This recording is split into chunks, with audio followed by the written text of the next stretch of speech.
말씀 신명기 22장 5절 말씀입니다.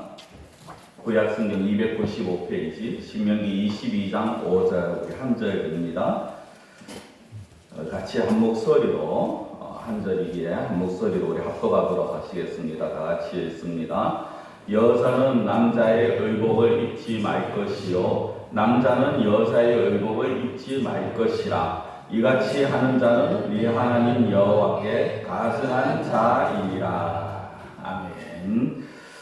오늘 단 한 줄의 말씀입니다. 근데 이 한 줄 안에 아주 깊은 의미가 담겨 있습니다. 쉽게 보면은 한마디로 남자는 남자답게 여자는 여자답게 입어라라고 하십니다. 그럼 남자답게 입는 것이 무엇이고 여자답게 입는 것이 무엇이냐?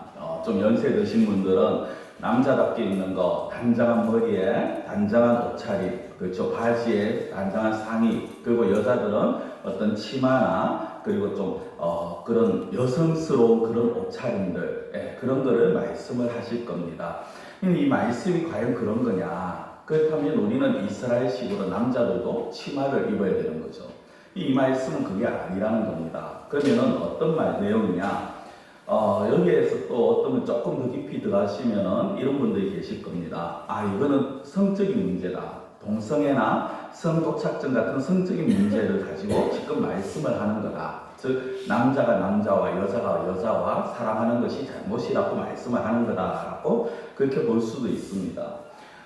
동성애와 같은 어떤 이런 성적인 문제들은 사실 동서고금을 막론하고 언제나 있어 왔죠. 그런데 문제는요, 이 성적인 문제, 특히 동성애 같은 이런 문제가 사실상 하나님에 대한 반역이라는 것을 사람들이 부정한다라는 것입니다. 그것도 비기독교인이 부정을 하면은 모르니까 그럴 수 있다라고 하겠는데, 기독교인이 그 말을 하더라는 거죠. 기독교 안에 정치가 들어가고 기독교 안에서 진보와 보수가 나뉘어지고, 그래서 진리마저도 그 어떤 진보 보수라는 그 진영 안에서 해결을 하려고 하더라는 겁니다. 그래서 그런 자들이 하는 말이 무엇입니까? 동성애도 사랑이다. 하나님께서 인정하셨다. 하나님은 모든 사람을 사랑한다. 라는 그런 말도 안 되는 소리를 하고 있다라는 거죠. 이 부분에 대해서 우리가 좀 정확하게 사실 알아야 되는데 오늘 많은 시간은 못 하겠고요. 제가 말씀으로 이 동성애에 대해서 말씀을 드리기를 원합니다. 로마서 1장 24절에서 32절까지의 말씀 좀 깁니다만은 제가 읽어드릴 때 우리 화면을 보시면서 눈으로 잘 따라오시기 바랍니다. 그러므로 하나님께서 그들을 마음의 정욕대로 더러움에 내버려 두사 그들의 몸을 서로 욕되게 하게 하셨으니 이는 그들이 하나님의 진리를 거짓 것으로 바꾸어 피조물을 조물주보다 더 경배하고 섬김이라. 주는 곧 영원히 찬송할 이시로다. 아멘. 이 때문에 하나님께서 그들을 부끄러운 욕심에 내버려 두셨으니 곧 그들의 여자들도 순리대로 쓸 것을 바꾸어 영리로 쓰며 그와 같이 남자들도 순리대로 여자 쓰기를 버리고 서로 향하여 음욕이 부릴 듯하며 남자가 남자와 더불어 부끄러운 일을 행하여 그들의 그릇됨에 상당한 보응을 그들 자신이 받았느니라.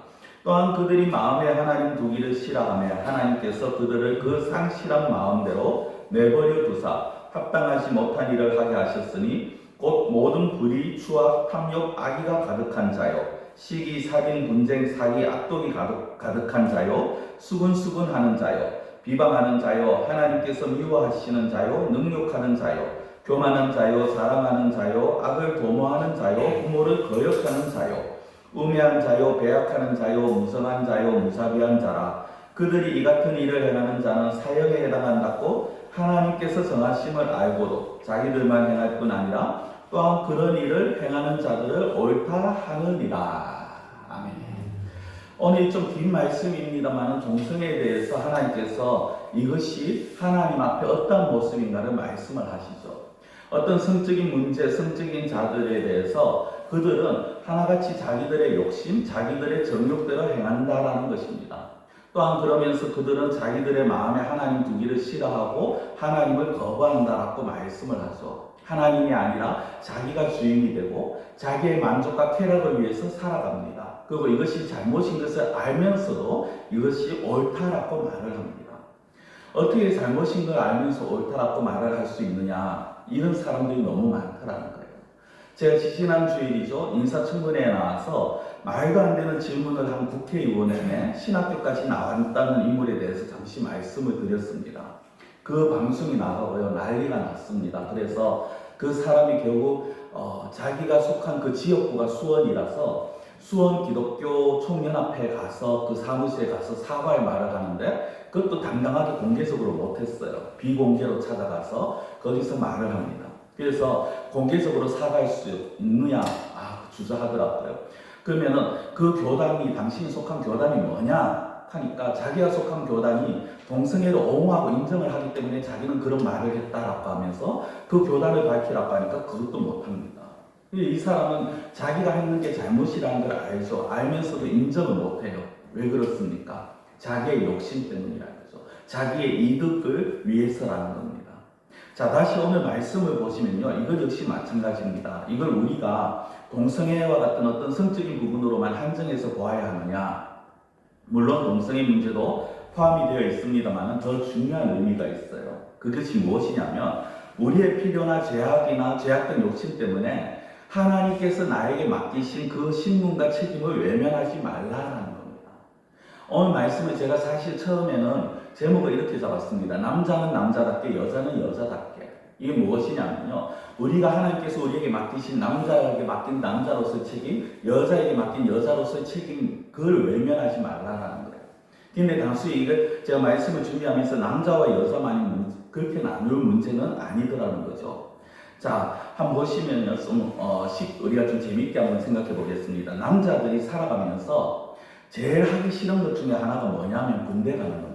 그래서 군대 갔다 온 사람이 제일 꾸는 꿈 중에 악몽이 뭐냐면 다시 군대 가는 꿈을 꾸는 게 제일 악몽이라고 말을 하죠. 그러면서 군대 갈 바에야 차라리 여자로 태어났으면 이라는 말을 한다고 합니다. 여자들이 살아가면서 제일 큰 고통이 뭐냐? 출산의 고통이죠. 그래서 그 출산 때가 되면 너무 고통스러워서 내가 다시는 아이가 안 낳는다든지 아니면 내가 차라리 남자였으면 좋겠다든지 그런 이야기들을 하는 사람도 있다라고 합니다. 자, 자기의 책임과 자기의 어떤 자기의 신분에 대한 책임을 회피하고 자기 이득을 추구하는 자들, 그런 자의 대표적인 모습을 제가 지금 사진을 하나 보여드리고자 합니다. 띄워주세요. 자, 여러분 이 리아 토마스라는 사람인데요. 자, 남자일까요? 여자일까요? 남자일까요? 여자일까요? 머리 뒤에도 묶은 것 같고 수영복도 얼핏 보니까 여자 같습니다. 그렇죠? 근데 이 사람은 남자입니다. 남자인데 이 사람이 자기가 병원에 가서 호르몬 주사를 맞았어요. 그래서 여성 호르몬이 급증을 시키고 자기 몸 안에 남성 호르몬을 줄여서 그래서 호르몬으로 보면은 여성처럼 그렇게 결과가 나오게 만듭니다. 그리고 자기는 나는 여자라고 스스로 그렇게 당당하게 밝히고 여자 수영대에 나가서 신기록을 세운 사람이에요. 근데 이 사람이 남자 수영대 남자부에서는 기록이 세계 400위권 밖의 사람이거든요. 그러니까 자기 어떤 세계의 어떤 기록을 세웠다, 우승을 했다 이런 목적을 하나 가지고 호르몬 주사를 맞고 그래서 자기가 여자라고 말하면서 여성 대회에 나가서 신기록을 세운 사람입니다. 이것 때문에 여자 선수들이 소송을 걸고요. 결국 이번 파리 올림픽에는 나오지를 못했어요. 올 초에 세계 선수권 대회에 나갔다가 이번 파리 올림픽에는 나오지 못했는데 이것이 자기 욕심을 위해서 자신의 책임과 신분을 망각한 것의 한 예라는 거죠. 성경은 남자는 남자로서의 역할과 책임이 있고 여자는 여자로서의 역할과 책임이 있습니다. 어느 목사님이 남녀를 집으로 비유를 하시더라고요. 남자들은 집의 지붕과 벽을 세우는 역할이다. 그럼 여자들은 뭐냐? 여자들은 집안에 벽지를 바르고 가구를 놓는 역할이다. 이것은 어떤 고아의 이야기를 말하는 게 아니고요. 그 역할의 차이가 있다는 거죠. 성경은 지붕이 없으면 아무리 집안을 잘 정리하고 꾸며도 비바람이 불면 아무 소용이 없습니다. 그렇죠. 근데 겉으로 정말 또 튼튼하고 멋진 집을 지어도요. 그 안을 아늑하게 꾸며놓지 않으면 흔히 하는 말로 귀신 나오는 집같이 되어버립니다. 그래서 안과 밖이 잘 어우러져야 돼요. 즉 남자와 여자 서로가 서로의 책임을 다해야지 아름다운 집이 되어지고 아름다운 가정이 되어지고 아름다운 사회가 되어진다라는 것입니다. 그래서 남녀는 항상 자기 자리에서 책임을 다해야 한다라는 거죠. 자, 여기까지 보면 너무 쉽습니다. 그렇죠? 우리가 크게 뭐 고민할 문제도 없어요. 그런데 정말 고민해야 될 문제는요, 여기에서 남녀의 문제가 아니라 우리 개인적으로 각자의 자신의 삶에서 각자의 책임과 의무까지 우리가 좀 생각을 해봐야 된다는 거죠. 우리가 살아가면서 간혹 이런 질문을 스스로에게 던질 때가 있습니다. 왜 내가 이런 일을 당해야 되냐? 왜 내가 이런 상황을 만나야 하느냐? 라는 생각이 들 때가 있어요. 그 어떤 경우에는 정말 자기가 자신을 보았을 때, 자신 주변을 보았을 때 나에게 주어진 환경이나 조건이 다른 사람들에 비해서 너무나도 열악하다, 또 손해다라는 생각이 들 때가 있습니다. 어떨 때는 손해 정도가 아니라 내가 처한 환경이 정말 또는 내가 만난 상황이 너무 억울하거나 고통스러운 그런 상황을 마주칠 때가 있습니다. 그런데 하나님은 그런 상황과 조건 속에서도요, 우리에게 우리의 역할을 감당하라고 말씀을 하십니다. 자, 이게 무슨 이야기냐? 쉽게 성경 속에 있는 한 인물의 이야기를 제가 말씀을 드리겠습니다. 다윗의 이야기. 성경은 다윗은 믿음의 사람이죠. 굉장히 훌륭한 성군이었습니다. 다윗의 생애는 참 다사다난한 그런 인생입니다. 깊은 신앙을 가진 소년에서 출발해서 믿음으로 블레셋 거인 장군 골리앗을 죽입니다. 그러면서 이스라엘의 영웅이 되죠. 전쟁터마다 나가서 승리를 거둡니다. 많은 사람들이 다윗이 죽인 자는 사울이 죽인 자는 천천히요, 다윗이 죽인 자는 만만이라 하면서 다윗을 높입니다. 그 다윗이 자기보다 인기가 더 많다는 것을 견디지 못한 사울이 그를 죽이려고 하고 다윗은 피난의 길을 떠돌아 다니게 되어집니다. 그런데 이 다윗이 도망을 치면서 어디까지 갔느냐면, 도망을 가다가 어디까지 갔느냐면 블레셋 지경까지 들어갑니다. 성경 한번 생각을 해보십시오. 블레셋 입장에서 보면은 이 다윗은요, 자신들의 철천지 원수입니다. 그렇죠? 근데 거기까지 도망을 칠 수밖에 없는, 더 이상 자기 나라 안에서는 보호를 받지 못하는 그런 상황이 되었다는 거예요. 그래서 블레셋에 가서 아기스라는 방백 밑에 피했는데 하필이면 이 상황이 또 이스라엘과 블레셋이 전쟁 중에 있습니다. 그래서 이 아기스도 전쟁에 나가고 아기스가 또 다윗을 데리고 가려고 하는데 많은 블레셋의 장군들이 이 아기스를 막습니다. 저 사람은 우리의 원수다. 저 사람은 옛날 골리앗을 죽인 우리의 원수고, 그런 자가 우리와 같이 갔다가 전쟁터에서 우리 뒤통수를 치면 우리는 안 된다. 그러니까 저 사람 데리고 갈 수 없다라고 합니다. 아기스가 결국에는 그 다윗을 돌려보내죠. 그리고 다윗이 시글락이라는 자기들 머무는 곳으로 갑니다. 그런데 이곳에 왔을 때 이 다윗이 너무 처참한 모습을 봅니다.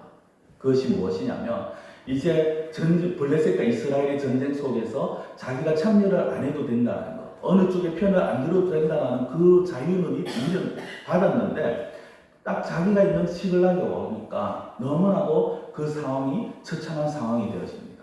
집들이 불타고요, 자기의 아내와 그리고 자기를 따르던 자들의 모든 자들의 가족들이 잡혀가고 재물을, 모든 물질을 다 빼앗기게 됩니다. 아말렉이라는 족속이 와서 모든 것을 휩쓸어가고 폐허를 만들어버립니다. 그것으로 끝이 아니죠. 그 일 때문에 너무 슬퍼서 다윗이 눈물을 흘리고 있는데 울부짖는 그 상황에서 이 다윗을 따르는 자들이 이제는 다윗에게 돌을 들고 다윗을 돌로 치려하는 상황까지 나옵니다. 성경은 제가 이렇게 쭉 이야기를 합니다만 이 다윗의 상황을 한번 잘 보십시오. 하나님을 우습게 여긴 골리앗은 믿음으로 나가서 싸웠습니다. 그리고 그 골리앗을 죽인 이스라엘의 영웅이고 믿음의 사람입니다. 우리가 그걸 부인할 수 없죠. 그런데 그런 다윗이 쫓겨다니는 것도 다윗의 입장에서는 억울할 수 있어요. 하나님, 내가 무엇을 잘못했습니까? 내가 하나님 앞에 무엇을 잘못 살았기에 왜 내가 이렇게 쫓겨다녀야 됩니까? 라고 억울할 수 있습니다.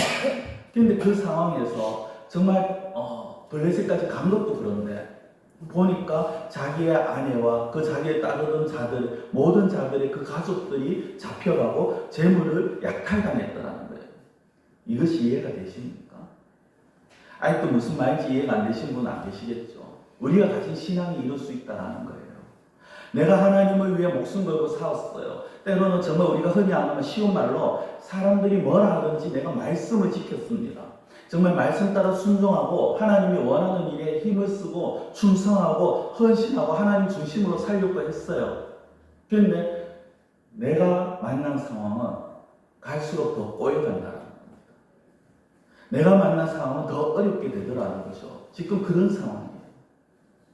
성도 여러분, 우리가 착각하는 것 중에 하나가 뭐냐면요. 내가 교회를 다니고 내가 신앙생활하고 내가 하나님 믿고 내가 기도하면 모든 일이 일사천리로 순탄하게 될 것이라는 착각을 우리가 하기가 쉽습니다. 아니요. 그건 정말 착각입니다. 성경 말씀에 보면은 내 시작은 미약하나 너희 나중은 창대하리라는 말씀이 있죠. 우리 이거 너무 좋아합니다. 그렇죠? 그래서 사업체 같은 곳에 이 말씀을 액자로 해서 걸어놓기도 합니다. 가정에 걸어놓기도 합니다. 그리고 맞다. 지금 우리가 하는 거 약하지만 하나님께서 우리를 창대하게 번성하게 할 것이다 라고 생각을 합니다. 그런데 그런 관점에서 보면요. 이 다윗의 삶은 뭐가 문제가 있어도 단단히 문제가 있는 거예요. 다윗의 입장에서 너무 억울한 상황 아니에요? 너무 고달픈 상황이에요. 자기가 무엇을 잘못했습니까? 그런데 다윗이 이런 힘들고 고달프고 억울한 상황 속에서 이상한 시를 씁니다.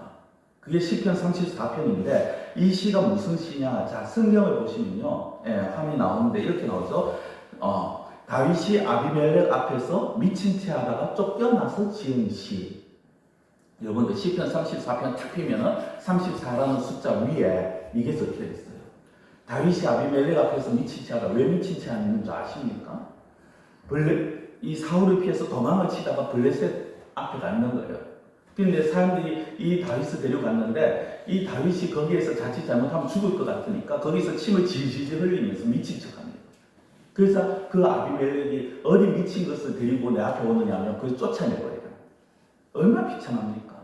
하나님을 따르는 믿음의 삶을 살았는데 미친 척 해야 돼요. 그것도 적군 앞에서. 그리고 미치광이 취급받으면서 쫓겨나요. 얼마나 비참합니까? 그런데 이 다윗이 이렇게 하고 이런 시를 지을 때, 자, 이 시를 보면서 우리가 생각해야 될 부분이 뭐냐면요. 이 시를 다윗이 지으면서 하나님 앞에 원망을 하지 않았다는 거예요.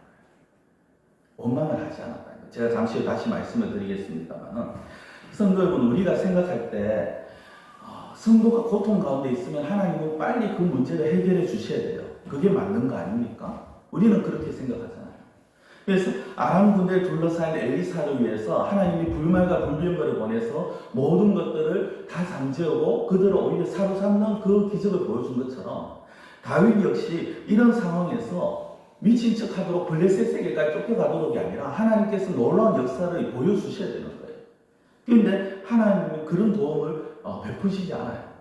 그렇게 인도하시지 않았어요. 오히려 다윗은 미친 척해서 상황을 벗어납니다. 그런데 다윗이 그 상황을 벗어나면서 미친 척하고 벗어나면서요. 이렇게 하나님 앞에 고백합니다. 시편 34편 1절의 말씀입니다. 내가 여호와를 항상 송축하며 내 입술로 항상 주를 찬양하리이다. 하나님을 찬양하고 하나님을 송축한다는 이게 제정신인 사람의 할 소리일까요? 우리가 평상시에요. 아무 생각이 없으면 이 말씀을 보면서 그렇죠. 우리가 하나님을 송축합니다. 하나님을 찬양합니다. 라고 말할 수 있어요. 그런데 그 위에 제목을 보고 이걸 보십시오. 미친 척하다가 쫓겨나는 다윗이 정말 어떻게 보면 거짓으로 미치광이 행사까지 하면서 그렇게 해서라도 그렇게 구차하게 자기 목숨을 구했는 그 다윗이 하나님을 찬양하고 하나님을 송축한다는 그것도 항상이라고. 항상. 이게 어떻게 말이 되는 소리입니까? 자, 제가 질문 하나 드리겠습니다. 우리가 다윗의 입장이라면 이 시를 쓰기에 앞서서 우리가 다윗의 입장이라면요. 미친 척하고 쫓겨났어요.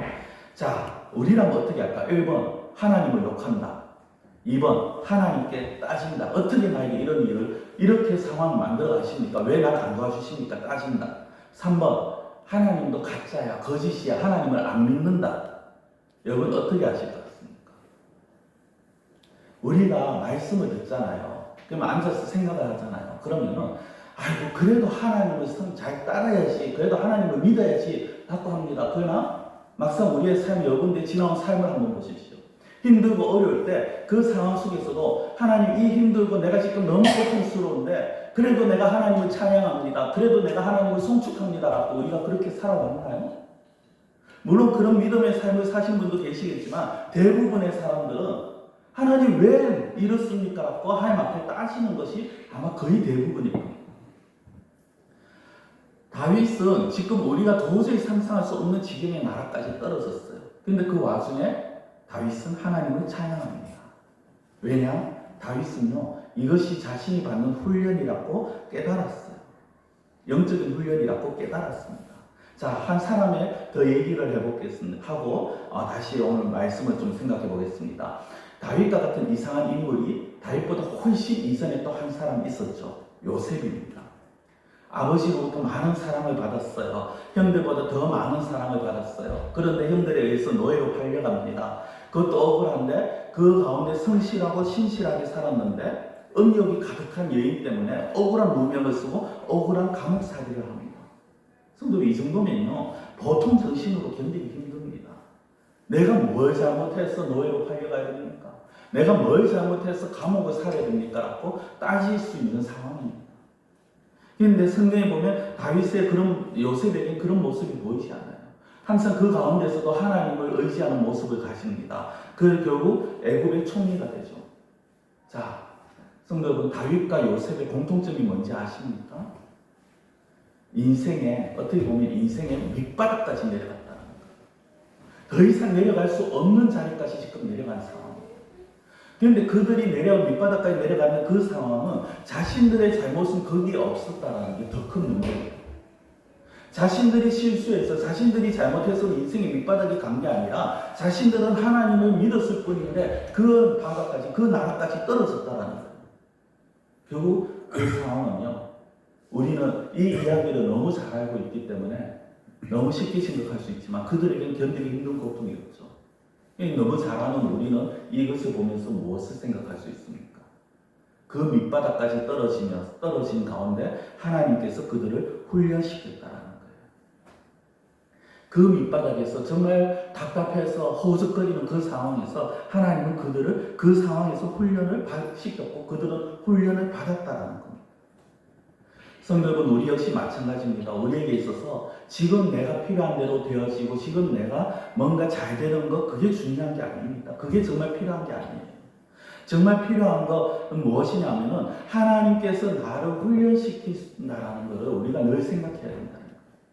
우리가 알아야 될 것이 있습니다. 그것이 무엇이냐? 하나님이 우리를 가장 잘 아셔서 가장 좋은 길로 인도하시고 우리의 영혼을 빛나게 하기 위해서 우리에게 고난과 고통을 허락하셨다. 한번 따라해 보실까요? 하나님께서 나를 가장 잘 아신다. 하나님께서 나를 빛내기 위해서 고난과 고통을 허락하셨다. 성도 여러분, 이 사실을 우리가 붙들어야 돼요. 이걸 알면요, 이걸 다른 말로 얘기하면 뭔지 아십니까? 항복입니다. 하나님께서 나를 가장 잘 아시는 하나님이 나를 훈련시키고 나를 더 빛나게 하시기 위해서 고난과 고통을 허락하셨다는 이 얘기는 내가 하나님 앞에서 더 이상 나를 내세우지 않겠습니다. 하나님 앞에 항복하고 철저히 하나님만 바라보겠습니다. 하나님만 의지하겠습니다. 라고 말을 할 수밖에 없다는 거죠. 이게 항복 아닙니까? 내가 져야 할 책임과 짐이 있음으로 인해서 하나님 앞에 원망할 거 없고 어려운 가운데 있다고 해서 하나님 앞에 하소연할 거 없다는 거예요. 물론 우리가 기도하죠. 그런데 하소연과 기도는 다릅니다.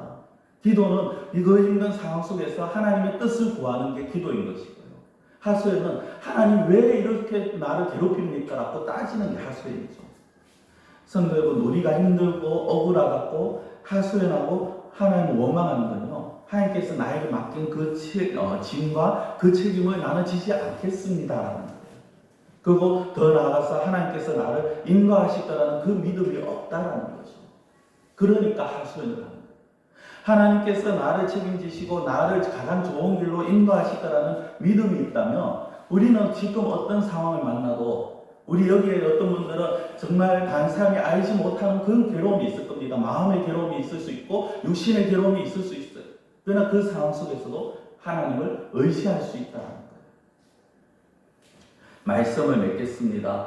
성도 여러분, 우리가 살아가면서 정말 힘이 드는 상황, 주저앉고 싶은 상황, 모든 것에서 도망치고 싶은 상황, 하나님 왜 나에게 이런 짐을 줍니까? 왜 나에게 이런 책임을 줍니까? 라고 말할 수밖에 없는 그런 마음이 드는 상황, 우리 수없이 많은 상황을 만나죠. 그러나 그 가운데 이거 하나 잊지 마십시오. 우리가 지금 있는 그 자리를 하나님이 허락하셨다는 거예요. 하나님이 우리를 외면하신 게 아니라 지금 내가 있는 그 고통의 자리, 그 상황의 자리를 하나님이 허락하셨다는 거예요. 그 이유가 뭡니까? 우리들에게 복과 은혜를 주시기 위해서. 더 많은 복을, 더 많은 은혜를 주시기 위해서. 그리고 또 하나는 그 복과 은혜를 우리만이 아니라 우리를 통해서 주변에 나누시기를 원해서. 그리고 세 번째는요, 앞서 말씀드린 것처럼 우리들을 더 빛내게 하시기 위해서 하나님이 허락하셨다는 거예요. 이걸 기억하셔야 됩니다. 이걸 붙드셔야 됩니다. 여러분이 인생 속에서 고달프고 힘들어서 비명을 지를 수밖에 없는 일이 있을 수 있어요.